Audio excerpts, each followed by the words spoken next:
नमस्कार दोस्तों, अलौकिक इतिहास चैनल में आपका स्वागत है। तो चलिए शुरू करते हैं। आज की प्रस्तुति है अलादीन का चिराग भाग एक।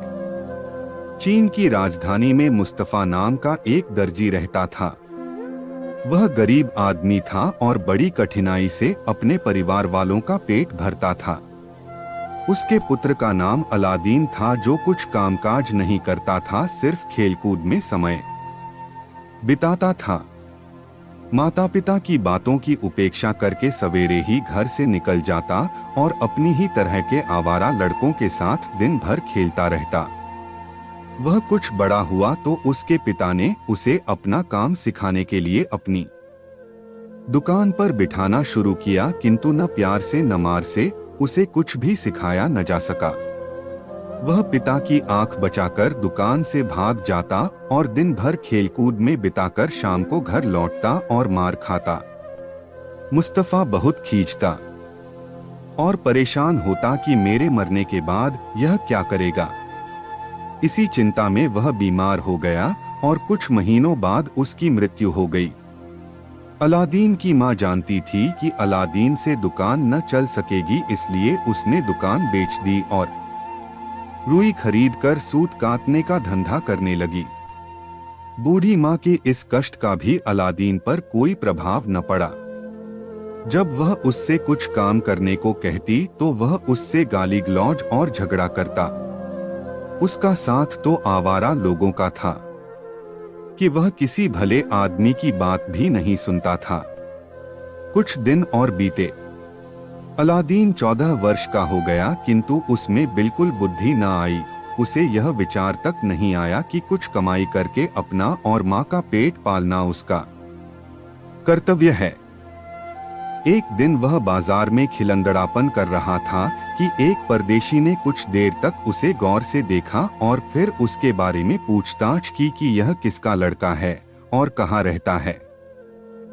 वास्तव में वह परदेशी अफ्रीका का रहने वाला एक जादूगर था और एक खास उद्देश्य से चीन आया हुआ था।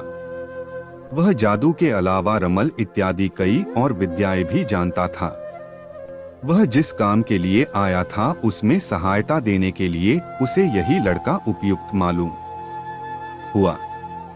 एक दिन अकेले में अलादीन को पाकर वह बोला, बेटे, तुम मुस्तफा दर्जी के लड़के तो नहीं हो? उसने कहा, हूं तो, किंतु कई वर्ष पूर्व मेरे पिता का देहांत हो गया है।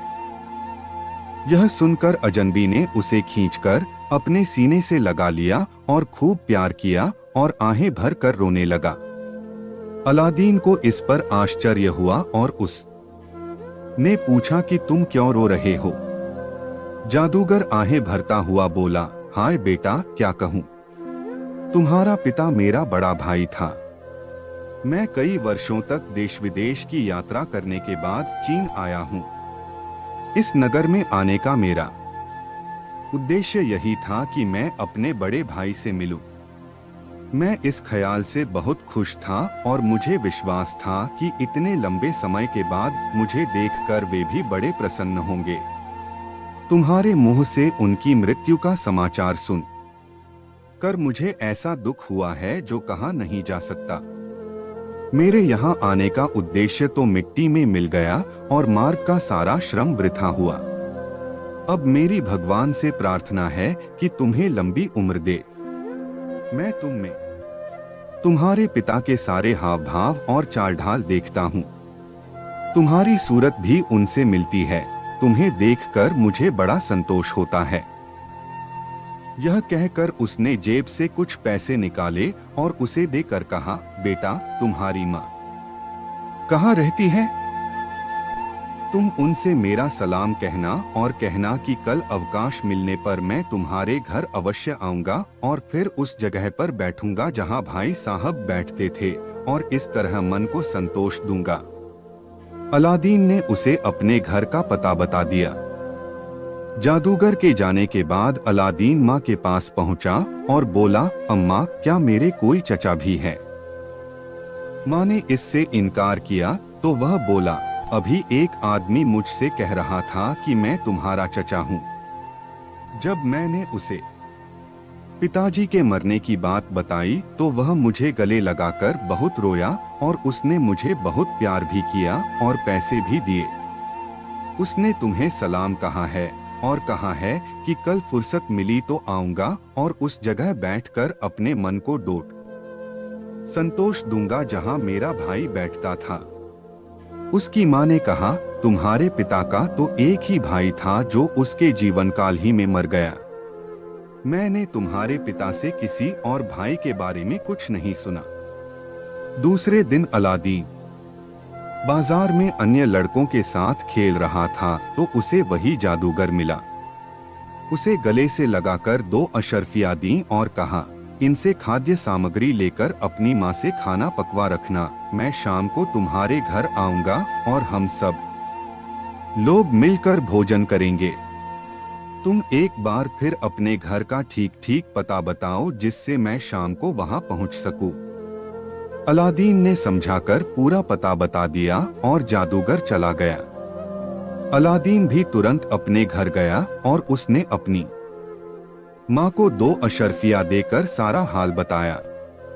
उसकी माँ बाजार से अच्छी खाद्य सामग्री लाई और पड़ोसियों से पकाने और खाने के लिए अच्छे बर्तन उधार मांगकर सारी दोपहर और तीसरे पहर भोजन बनाने में लगी रही।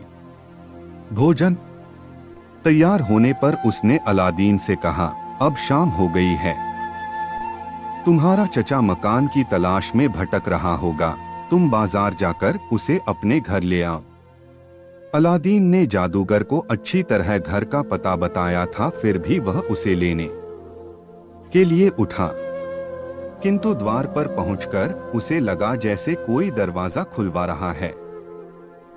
दरवाजा खोलने पर उसने देखा कि वही जादूगर 2 बोतल शराब और कुछ फल हाथों में लिए खड़ा है। उसने यह चीजें अलादीन को दी और खुद मकान के अंदर चला गया। उसने अलादीन की मां को नम्रतापूर्वक नमस्कार किया और उससे पूछा कि मेरा भाई किस जगह बैठा करता था। उसने जादूगर को वह जगह दिखा दी। जादूगर ने वहां जाकर सिर झुकाया, फिर उस जगह को डोट कई बार चूमा। इसके बाद वह रोते हुए कहने लगा, हाय हाय, मैं कैसा भाग्यहीन हूँ भाई साहब। मैं इतनी दूर से यात्रा में तरह तरह का कष्ट उठाकर यहाँ इसीलिए आया था कि तुम्हारे दर्शन करूं, किंतु तुम्हारे दर्शन मेरे भाग्य में न थे। तुम पहले ही महायात्रा पर चले गए। अलादीन की मां ने उसे उसी जगह बैठने को कहा तो वह बोला कि मैं अपने भाई की जगह कैसे बैठ सकता हूँ। अलादीन की मां ने इस बारे में और आग्रह किया और कहा, जहां जी चाहे बैठो। वह एक जगह बैठ गया और उसने बातचीत शुरू कर दी। उसने कहा, भाभी, तुम्हें आश्चर्य तो हो रहा होगा कि यह कौन है, लेकिन मैं तुम्हें सारी बात बताए देता हूँ। मैं इसी नगर में पैदा हुआ था, किंतु 40 वर्ष पूर्व मैंने यह शहर छोड़ दिया। पहले मैं हिंदुस्तान गया, फिर फारस गया और इसके बाद मिस्र देश। इन महान देशों में कई वर्षों तक रहकर मैं अफ्रीका के बड़े देशों में जाकर रहा। वहां मैंने देखे कि बड़े अच्छे लोग रहते हैं, इसलिए मैं वहीं जाकर बस गया। इसके बावजूद मैं अपने जन्मस्थान को नहीं भूला। मुझे परिवार वालों और इष्ट मित्रों की बड़ी याद आती रही, विशेषतः अपने बड़े भाई की। मेरी सदैव आकांक्षा बनी रही कि जाकर उनसे मिलूं। इस बार मैंने अपना कारोबार गुमाश्तों के सुपुर्द कर दिया और लंबी यात्रा करके यहाँ आया तो यह कुसमाचार मिला कि वे परलोकवासी हो गए हैं। इससे मुझे इतना दुख हुआ जिसका मैं वर्णन नहीं कर सकता। कितने दुख की बात है कि मैंने इतनी लंबी यात्रा के कष्ट उठाए और सब कुछ बेकार गया। खैर, मुझे अलादीन को देखकर तसल्ली हुई। यह मेरे प्रिय भाई की निशानी है, इसीलिए इसे पहली ही बार देखकर समझ लिया कि यह मेरे भतीजे के अलावा और कोई नहीं हो सकता। इसने तुम्हें यह भी बताया होगा कि इसके पिता की मृत्यु की बात सुनकर मुझे कितना रोना आया था। भगवान को धन्यवाद है कि मैंने उनके पुत्र को देखा, जैसे उन्हीं को दूसरे रूप में देख लिया। तो मित्रों, प्रस्तुति अच्छी लगी हो तो वीडियो को लाइक शेयर जरूर करें और अपने चैनल अलौकिक इतिहास को सब्सक्राइब करें।